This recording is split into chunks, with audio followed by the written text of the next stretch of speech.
Okay, world, it's 1 o'clock, it's the 15th of October-ish. I'm not sure if it's the 14th, 15th or 16th, but anyway, now we're going to do something that's a bit difficult and a bit controversial, so just a little sort of pre-ritual first of all. Yeah, it's important to do this. We're going to be talking about love and darkness and evil, so we're going to put some spiritual protection around our room, around Steve and myself, and also around you that are watching, because when you talk about darkness, you need to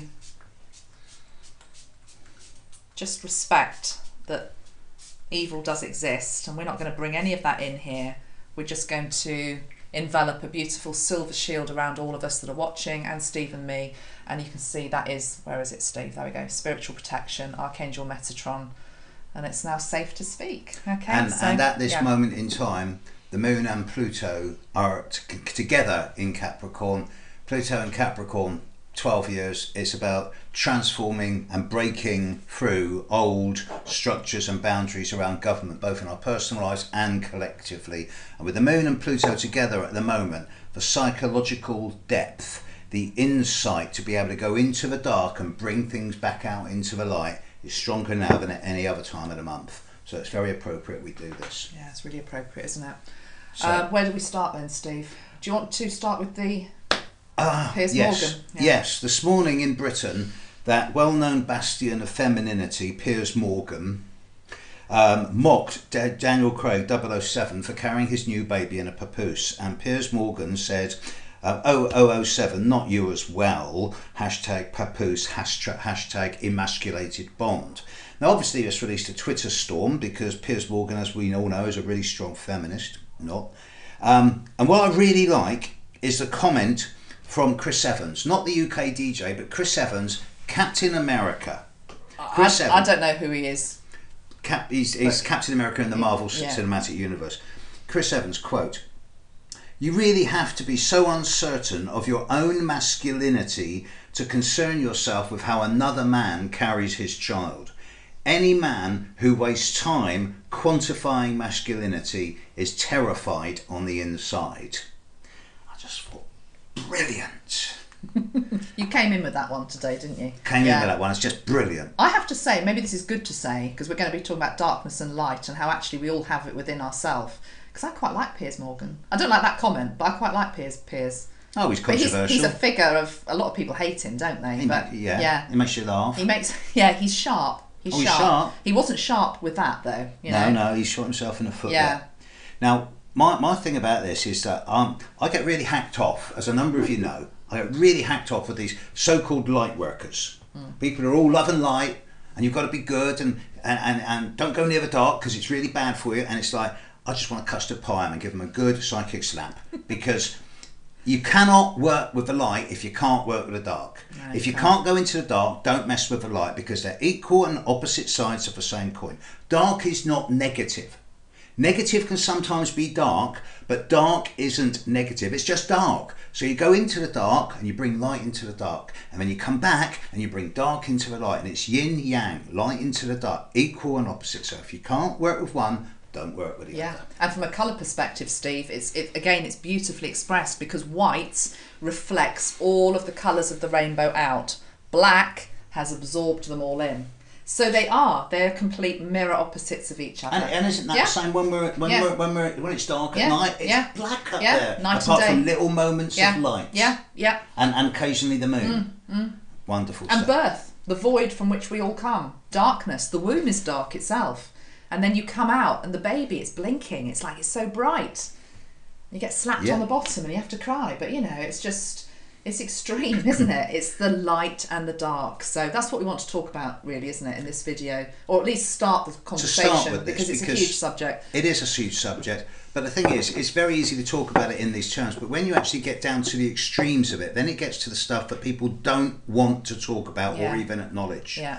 And again, the spectrum is vast, because everybody wants to talk about love. But how many want to talk about evil? Now, evil as a force, I hate to admit it, I don't want to admit it, but evil exists. And I'm not talking about evil as in the acts of one person. I'm talking about evil as a separate force that inhabits an energy field that can sometimes invade people and consume them. and they end up doing evil things. And obviously the opposite is true. People can be consumed by love and do wonderful things. But to deny one in the favour of the other is imbalance. I think this is so important to bring up this subject now within the spiritual community, because I think you're absolutely right. I think a lot of people just want to chase the light. And I completely agree with everything that you've just said. And you know, I had this experience this year where, you know what, I think I was saying, how many videos have we made now? I think it was video 1. I was talking about video 2. I mentioned I knew that Metatron was real, this force of love on my attunement day. And ever since then, it's all been, beautiful. But my experience this year with the Madeleine McCann video that eventually I had to take down, that was my moment where it was like, oh God, okay, evil is real. Because I felt it. And that's why the video was taken down, because it could become a portal of darkness. We have both been so badly trolled. I've had so many death threats and threats of torture and abuse. There's various peoples in certain states of Texas who have made it very clear that if I ever, certain states in America, including Texas, if I ever go there, I'm going to have some really nasty things done to me, or at least that's the threat. And to me, that's really not nice. No. But it goes deeper than that. If you look at the semantics of it, the word evil comprises EVIL, but it's also the same letters that make the word live, and veil. I was out at dinner with Amanda last night, and something came up, and it was like, the letters LVE are in both evil and love. But in evil, you've got the letter I, the direct, upstanding I.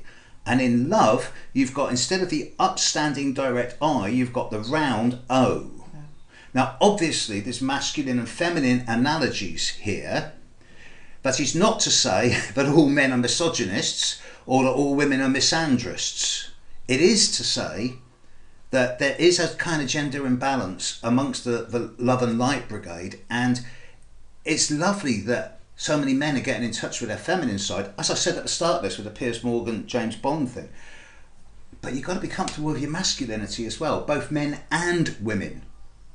I think also we were referring, really, weren't we, to the erect I, as it were, is to do with the patriarchal male energy. It's the old male energy that is on the way out. I mean, it's taking a while to go, but it is on the way out. And what we're wanting to welcome in is a beautiful, softer male energy. It's the divine masculine energy, basically.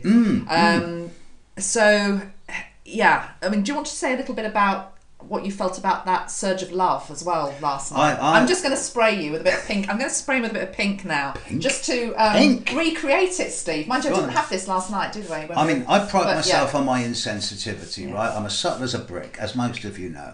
But last night I was talking with Amanda, and I was just saying, well, at the end of the day, there's one higher generating force behind every goodwill action, and that is the force of love. It's better than authenticity, dignity, integrity, all added together, and that is love.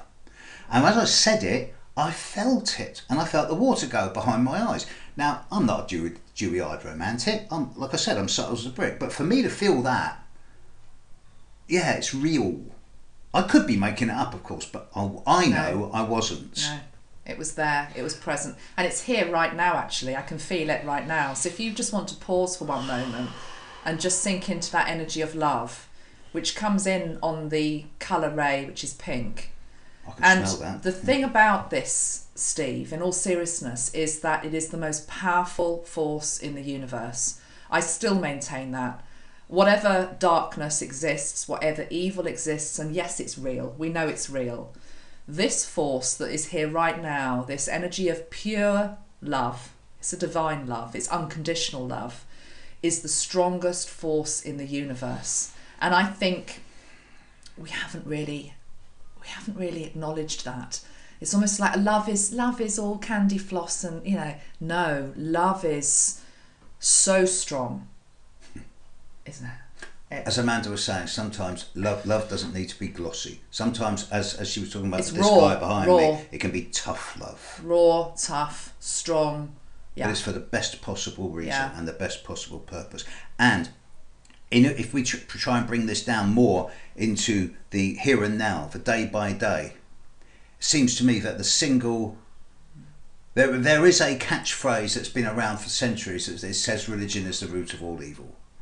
If religions were to bring women at an equal level into their theologies and their practice, and have exactly the same number of women priests as men, one or two religions are starting to do this, then what a difference the world would be. Actually, the country we're in, Steve, UK, Church of England, there are female priests now. Lots of them. Lots of them that are coming in, and they really had to challenge the status quo to be accepted, and they are. They are accepted now. But in the But that's only traditional religion. In Catholicism, Islam, Hinduism, Shintoism, there's no women priests. Okay, what I'm being told very loudly in my ear by the angels here is that there are some religions, and I do feel, I'm wanting to say the Catholic Church, where it's just not going to happen. The rise of the divine feminine. And we were talking about this earlier, and we're not trying to offend anybody that's watching, because we have lots of followers who've got all sorts of different belief systems. But, we're talking about darkness. There is darkness within the Catholic Church, and it is going to be exposed at some point. And it's going to be it's already out there, but it's like it's not on the front page news, but it will be at some point. It's going to get worse and worse. Because the male patriarchal energy that has held so strongly there is not going to give way. It's not going to give way. No, it's not. And so it has to crack open. It has to crack open, and it will do. But it's going to be very difficult for people to come to terms with that, even if you're not a Catholic, even if you're not a Christian, because it's one of the bedrocks upon which society has been based, whether you like it or not, certainly Western society. So again, when that crumbles, when the tower falls, there's going to be a need for a lot of love, a lot of compassion, a lot of tolerance, a lot of forgiveness. And I hope that we can do that. I hope so that men and women can do this collectively, yes. But as some people who watch my videos know, I go on a lot about old men in skirts who run religions.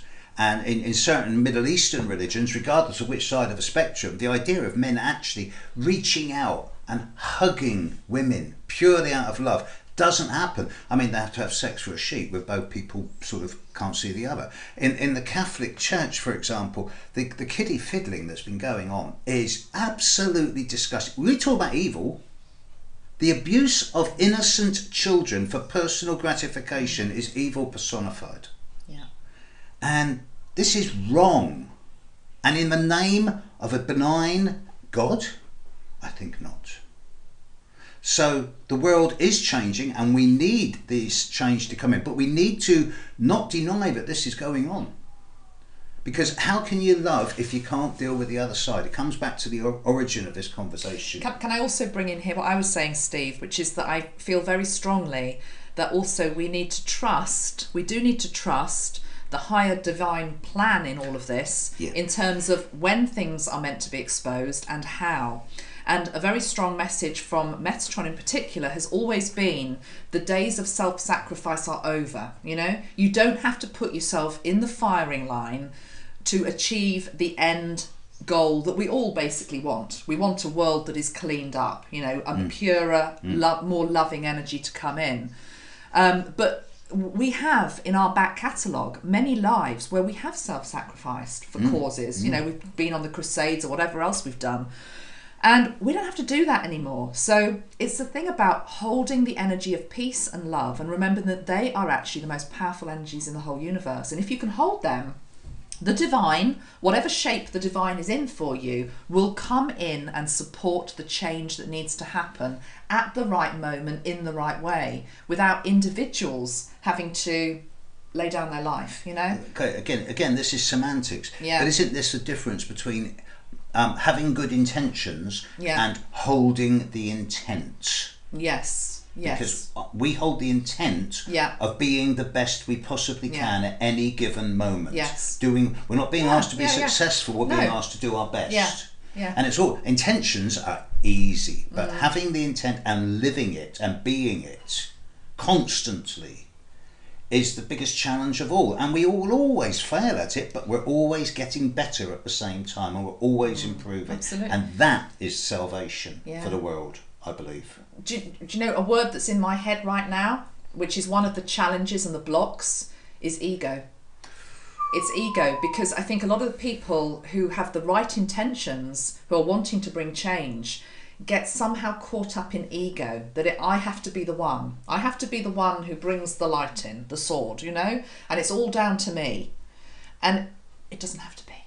No. Yes, you need people to speak up, but not from an egotistical place. And what's the opposite of ego?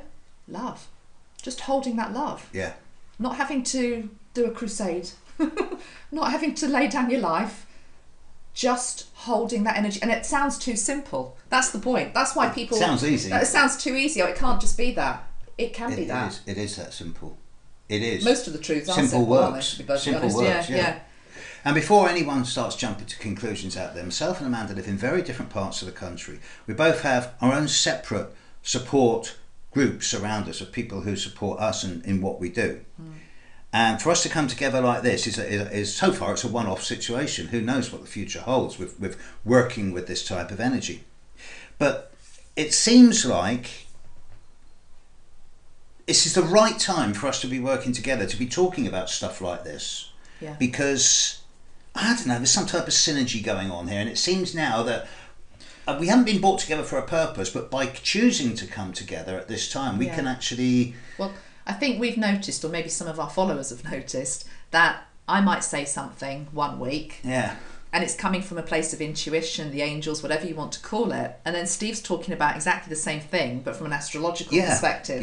And it's like, I haven't watched his video, you haven't necessarily watched my video, so it's this stream of consciousness. It's just different, it's different languages, but basically we're all saying the same thing. And I think the merging of modalities, or it's not merging of modalities. I like that. Okay, you like that, but what I was going to say is what we can learn from each other, actually. It's what we can learn from each other, rather than it being very regimented, you know, and just putting it into boxes. Again, it's breaking out of the box, you know. So it's what we were talking about last night. Also, maybe I'm moving off to a different subject, but what we can learn from each other in terms of portals, and that's something for another day, actually. Do you remember we were saying about the moon and all that? Yeah. But we'll do that another time, because... Well, there is this thing around fear. Yeah. Now, to me, fear is just an acronym. False energy aggravating resistance, for example. Yeah. Or resentment. Yeah. Fear, when you say to people, well, what are you actually scared of? And it's like, well, I'm not sure, I'm just scared. Or I'm scared of failure, or scared of not being good enough, or scared... I'm hearing fear is love unexpressed. Fear of being loved, because or being able to love. Not even just in a romantic way. I'm talking about everything is love, isn't it? You know, I can love this beautiful glass of water. I can love the trees that I'm looking at. You know, it's all, the universe basically works on the energy of love. That's the energy behind it. So... In my life, I've actually encountered evil once or twice in my life head on. And in my dreams, in the nightmares I used to encounter it a lot more. And I've had to, in the last few years, actually have the balls to actually face it head on and face it down and just go, whatever. I love myself. I love you. I'm invulnerable. Yeah. And to feel, and when you do that, and to actually feel the fear and the evil just either part and let you through, or even better, dissolve in front of you. I completely agree. Completely agree. You have to face it. You have to face it. You cannot run away. You can't run. No. But it is about, again, it comes back to this thing. It's just about holding that vibration of truth and of love within you, and what is the most powerful energy, and it's that. Thing is, so many people say all this, but to actually they don't practice it. No, don't practice and it. to actually bring it into the world and to actually do what we do with our readings and with our working with other people, to actually bring it into the real world. Yeah. I mean, I'll bring in a controversial figure now, David Icke. Okay, but you know, but the thing is, right. David's okay, but he, you know, he has a lot of flack. And he's fighting a lot of evil out there at the end of the day. But the point is, he's attracted a lot. But his take on it is fascinating. And I don't know if you've seen the video. There's a little video that's doing the rounds. This is years old, and he's basically saying, "I know that they could take me down tomorrow if they wanted to, but I will not allow that energy into my field. And if I don't allow it into my field, it doesn't exist."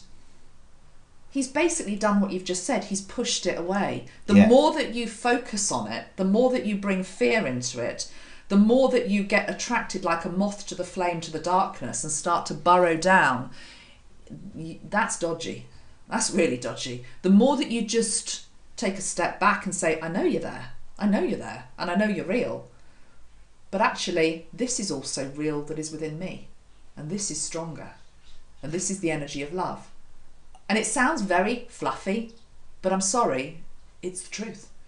Once in my life, I've had to stand up to something really, really very nasty indeed and say, right, I could very easily die right now. Yeah.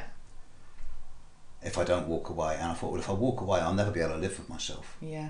No, I've got to deal with this. Yeah. And I pushed myself through it. Yeah. And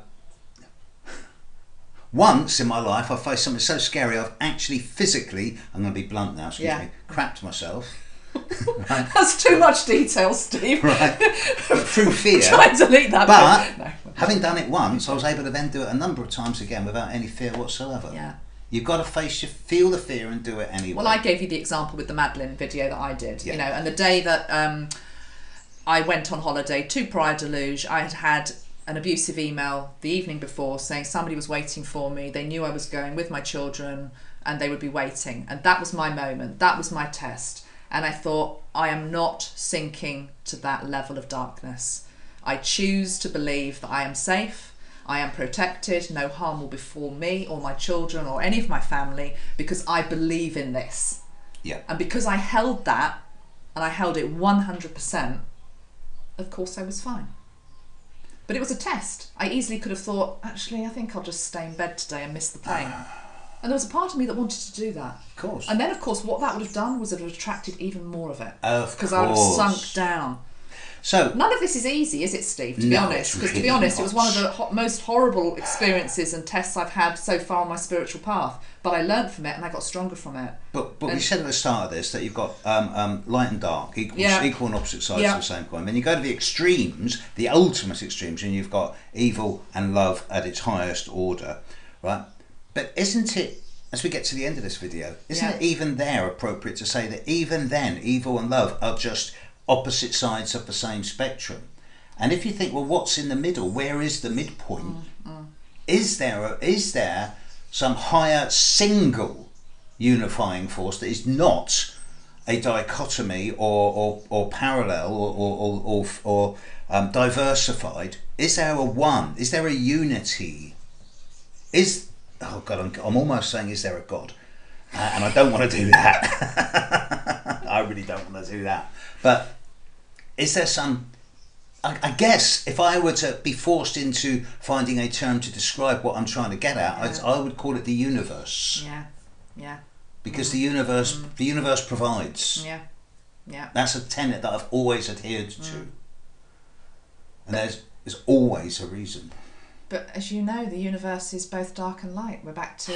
You must just quickly say at the end of this video what you were saying yesterday about how far out we are in the solar system, because I think people would be really interested just this to rehear that. This dichotomy of free will. There is a philosophy that says that humans are one of the only species in the entire planet, entire universe, who has this idea of free will. Everyone else is in tune with creator energy, with the universe. But the humanity's a kind of experiment to test this thing around free will with a view of becoming God, of achieving godhood. And to have free will, we have to have both. We have to have both energies. So as a result, humans have been placed on a planet in a solar system that's at the extreme end of an arm of a two-armed galaxy, way out from the centre of the universe, way out from galactic centre.